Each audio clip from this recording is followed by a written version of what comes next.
Welcome to the Liberal Buzz Show. My name is Denise Dorey. I'm your host. And what I'm really concerned about is seeing abuses of human rights as far as folks on the streets, and so is the United Nations. Many people are concerned about what to do about folks on the street. We used to have hotline rooms back in the 80s. They used to hand out free rooms during Art Agnos's administration.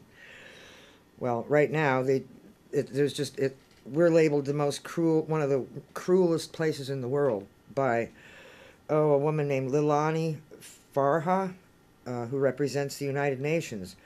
She said it isn't the conditions so much, but it's the cruel way people are treated. San Francisco and Oakland violates rights to life, health, water, housing, and sanitation. That's serious. And this show is kind of going to be about what to do to fight back. And the Coalition on Homeless are a great inspiration for this show. I live around the corner from them. They're on 468 Church Street. And they actually had some barriers set up outside last night by the police because there were folks out there camped out. So here we go with the invasion of the tent snatchers. Now, some of this information comes from the Poverty Scholars researchers. So I'm lifting a little bit of their information here. Research definition are the poor indigenous peoples-led research launched by Poor Magazine Poverty Scholars.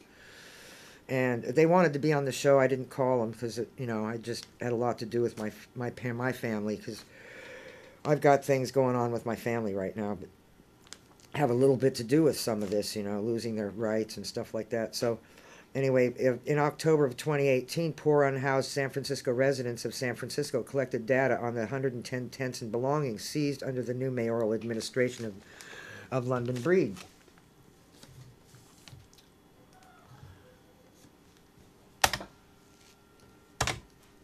And that were seized from 62 unhoused San Francisco residents. 3 months later, we're releasing the second research report on the theft of over 400 tents belonging to 210 houseless residents by the new mayoral administration of San Francisco. And, it has to do with ugly laws. Remember we had the sit-lie law where it was Gavin Newsom, I guess it was 2010, and the sit-lie law was supposed to make it so people could walk down the sidewalk without tripping over people's stuff. Well, that was his excuse. That was the only flimsy excuse he could come up with.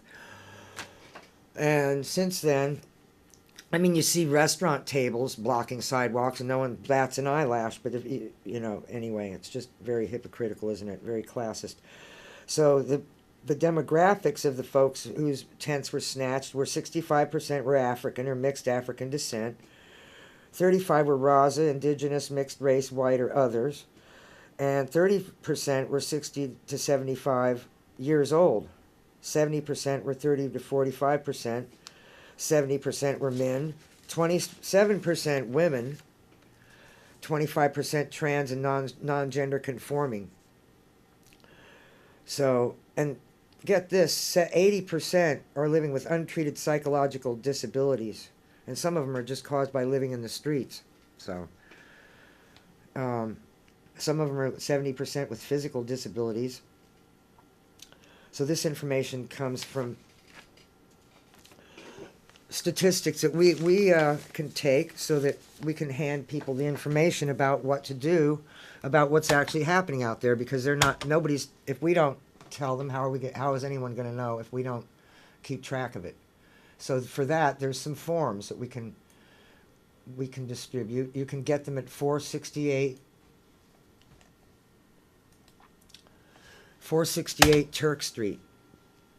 Now these forms, when you encounter someone homeless, you can help them. You can help them just document what happened to them. You say, it's the declaration. You just put your name, down. It's sort of like an affidavit, penalty of perjury, you know. But you tell them that how old you are. Did you witness a confiscation or destruction of attended or unattended personal property? What date and time, and what locations? Describe what you saw. Do you know the name of the agency that destroyed the property or confiscated it? And then the next page it's pretty simple. You know the names of the people, and you write down, if you know, their names and all the information you can on these forms.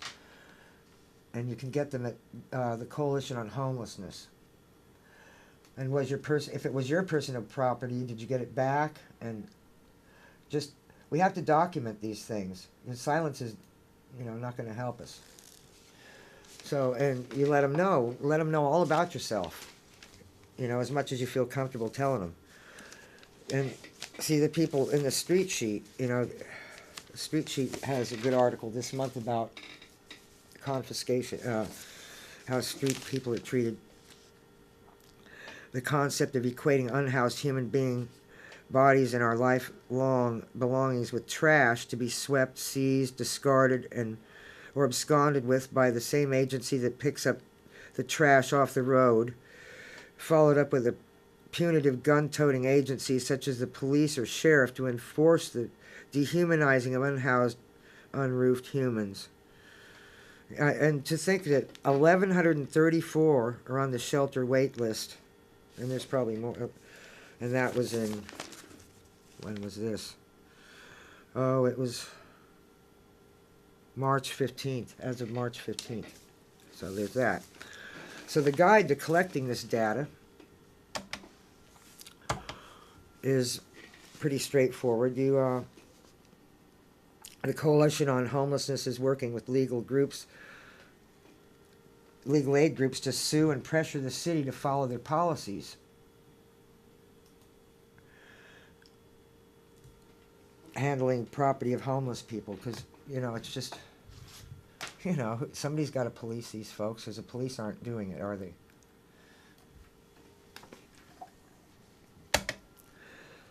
So we have to collect evidence to build the case. So if you come across someone who has witnessed the property destroyed or taken in the past 6 months by city agencies against their will, and or has witnessed this occur to someone, please use the attached declaration form that I just showed you.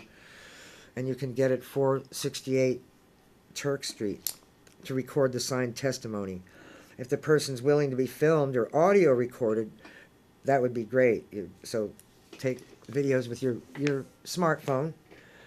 The Coalition would like to create video and audio for the advocacy work to bring the voices of those experiencing homelessness to City Hall hearings and local coordinating board, and to be shared on social media.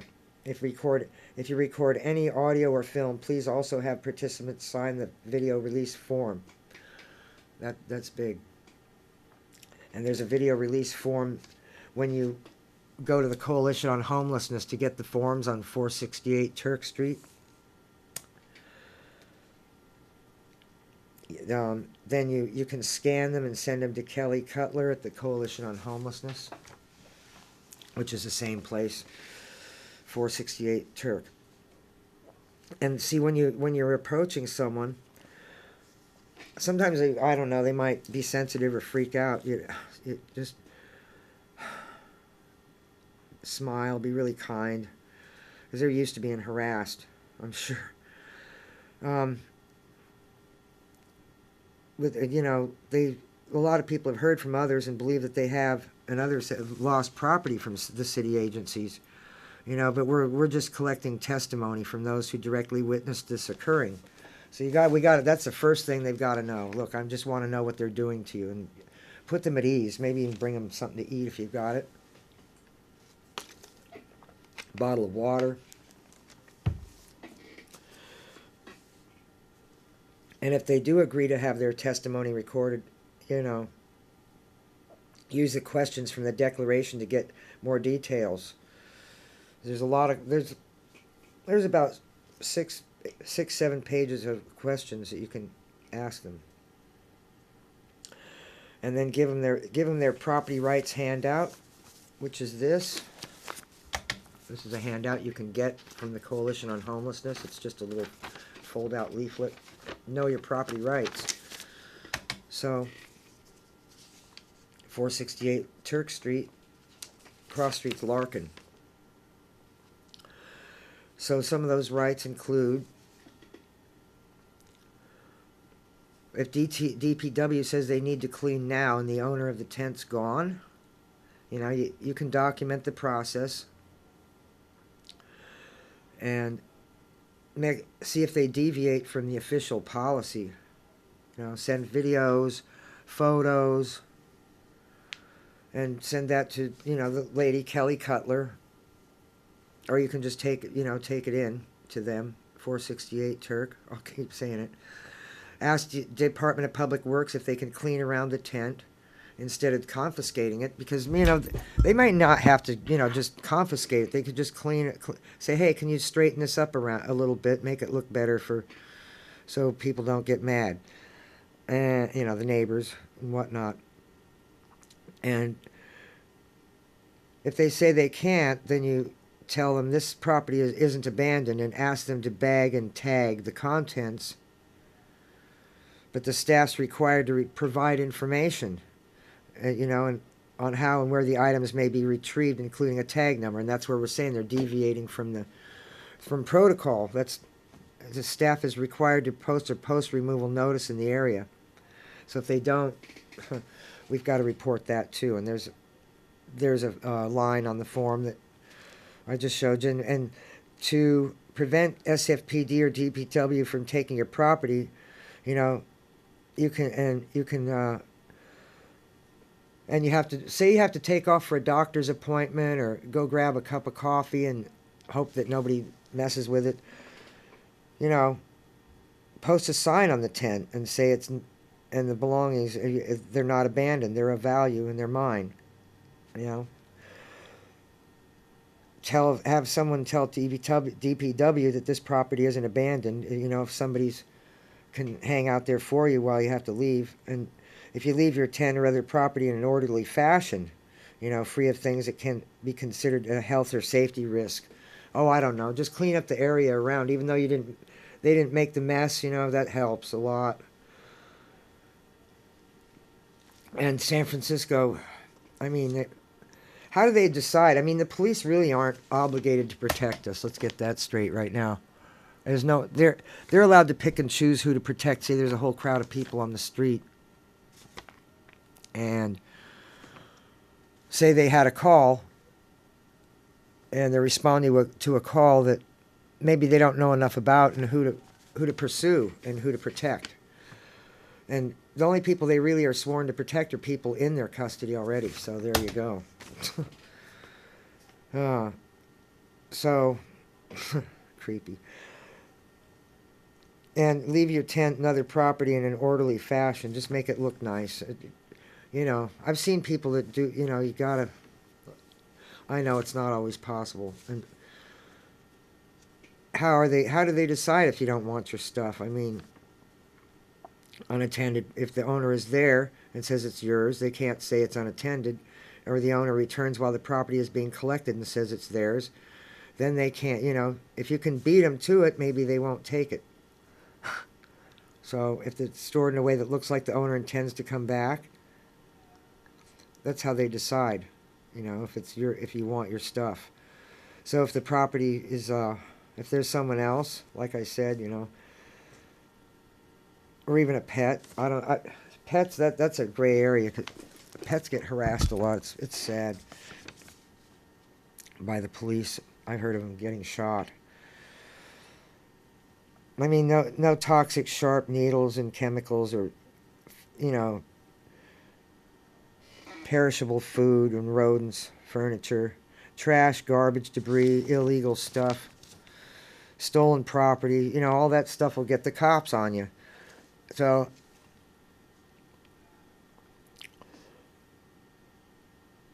the DPW, you get your property back, you have to go to the Public Works yard on 2323 Cesar Chavez Street. then you have 72 hours to go get it.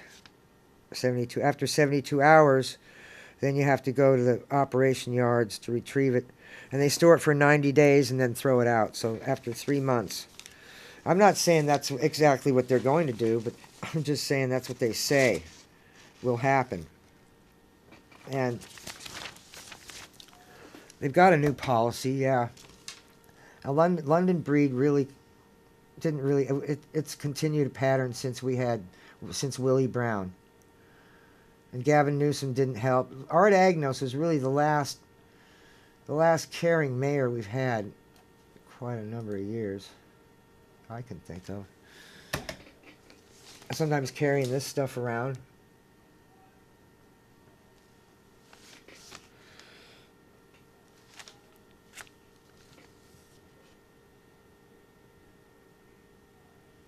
And if you've got like friends, and they've got those free phones too, so.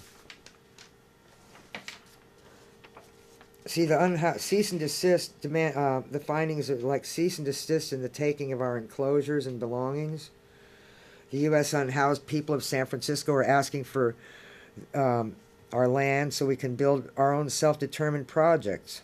They take the land away and then get mad because we don't have anywhere to go. Yeah, cute.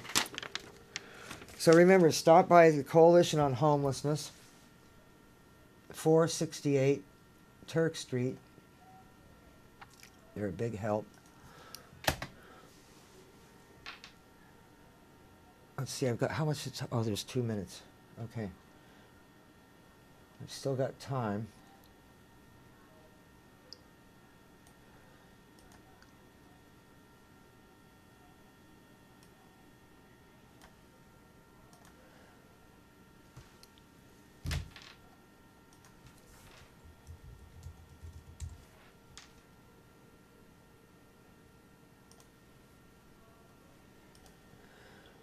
Sweeps Watch.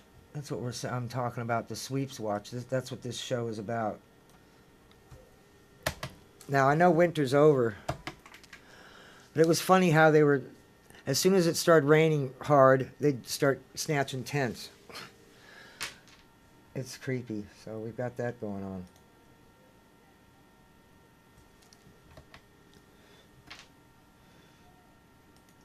We're directly monitoring these sweeps. It's not considering a sweep if the services are being offered by outreach. So,